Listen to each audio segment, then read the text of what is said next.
सोच बदलोगे तो हालात खुद ब खुद बदल जाएंगे। एक दार्शनिक अपने एक शिष्य के साथ कहीं से गुजर रहा था। चलते चलते वे एक खेत के पास पहुंचे। खेत अच्छी जगह स्थित था, लेकिन उसकी हालत देखकर लगता था मानो उसका मालिक उस पर जरा भी ध्यान नहीं देता है। खैर, दोनों को प्यास लगी थी, सो वे खेत के बीचों बीच बने एक टूटे फूटे घर के सामने पहुंचे और दरवाजा खटखटाया।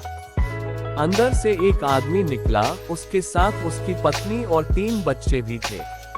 सभी फटे पुराने कपड़े पहने हुए थे। दार्शनिक बोला, श्रीमान, क्या हमें पानी मिल सकता है? बड़ी प्यास लगी है। जरूर, आदमी उन्हें पानी का जग थमाते हुए बोला।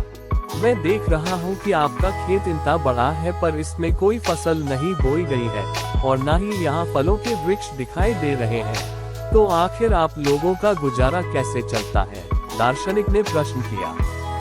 जी, हमारे पास एक भैंस है, वो काफी दूध देती है, उससे पास के गांव में बेचकर कुछ पैसे मिल जाते हैं और बचे हुए दूध का सेवन करके हमारा गुजारा चल जाता है, आदमी ने समझाया। दार्शनिक और शिष्य आगे बढ़ने को हुए, तभी आदमी बोला, शाम काफी हो गई है, आप लोग चाहें तो आज रात यहीं रुक जाएं। दोनों रुकने को तैयार हो गए। आधी रात के करीब जब सभी गहरी नींद में सो रहे थे, तभी दार्शनिक ने शिष्य को उठाया और बोला, चलो हमें अभी यहाँ से चलना है और चलने से पहले हम उस आदमी की भैंस को चट्टान से गिराकर मार डालेंगे। शिष्य को अपने गुरु की बात पर यकीन नहीं हो रहा था, पर वो उनकी बात काट भी नहीं सकता था। दोनों भैंस को मारकर रातों रात गायब हो गए। ये घटना शिष्य के जेहन में बैठ गई और करीब 10 साल बाद जब वो एक सफल उद्यमी बन गया, तो उसने सोचा क्यों न अपनी गलती का पश्चाताप करने के लिए एक बार फिर उसी आदमी से मिला जाए और उसकी आर्थिक मदद की जाए। अपनी चमचमाती कार से वह उस खेत के सामने पहुंचा। शिष्य को अपनी आंखों पे यकीन नहीं हो रहा था। वह उजाड़ खेत अब फलों के बागीचे में बदल चुका था। टूटे फूटे घर की जगह एक शानदार बंगला खड़ा था और जहां अकेली भैंस बंधी रहती थी, वहां अच्छी नस्ल की गाय और भैंस अपना चारा चर रही थी। शिष्य ने सोचा कि शायद भैंस के मरने के बाद वो परिवार सब बेच बाच कर कहीं चला गया होगा और वापस लौटने के लिए वो अपनी कार स्टार्ट करने लगा कि तभी उसे वो 10 साल पहले वाला आदमी दिखा। शायद आप मुझे पहचान नहीं पाए, सालों पहले मैं आपसे मिला था, शिष्य उस आदमी की तरफ बढ़ते हुए बोला। नहीं नहीं, ऐसा नहीं है, मुझे अच्छी तरह याद है, आप और आपके गुरु यहाँ आए थे, कैसे भूल सकता हूँ उस दिन को। उस दिन ने तो मेरा जीवन ही बदल कर रख दिया। आप लोग तो बिना बताए चले गए, पर उसी दिन ना जाने कैसे हमारी भैंस भी चट्टान से गिरकर मर गई। कुछ दिन तो समझ ही नहीं आया कि क्या करें, पर जीने के लिए कुछ तो करना था, सो लकड़ियां काटकर बेचने लगा। उससे कुछ पैसे हुए तो खेत में बोवाई कर दी। सौभाग्य से फसल अच्छी निकल गई।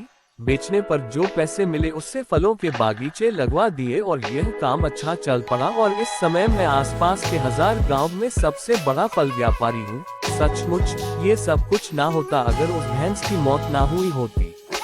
लेकिन यही काम आप पहले भी कर सकते थे, शिष्य ने आश्चर्य से पूछा। आदमी बोला, बिल्कुल कर सकता था, पर तब जिंदगी बिना उतनी मेहनत के आराम से चल रही थी।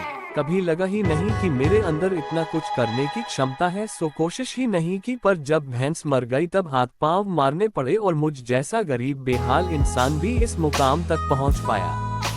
आज शिष्य अपने गुरु के उस निर्देश का असली मतलब समझ चुका था और बिना किसी पश्चाताप के वापस लौट पा रहा था। कई बार हम परिस्थितियों के इतने आदी हो जाते हैं कि बस उसी में जीना सीख लेते हैं, फिर चाहे वो परिस्थितियां बुरी ही क्यों न हो। हम अपनी जॉब से नफरत करते हैं, पर फिर भी उससे पकड़े पकड़े जिंदगी बिता देते हैं।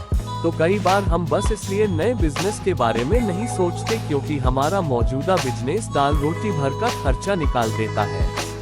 पर ऐसा करने में हम कभी भी अपने सामर्थ्य का प्रयोग नहीं कर पाते हैं और बहुत सी ऐसी चीजें करने से चूक जाते हैं जिन्हें करने की हमारे अंदर क्षमता है और जो हमारे जीवन को कहीं बेहतर बना सकती है।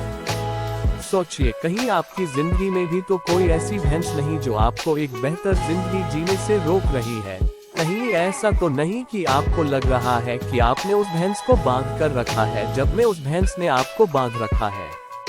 और अगर आपको लगे कि ऐसा है तो आगे बढ़िए, हिम्मत करिए, अपनी रस्सी को काटिए, आजाद हो जाइए।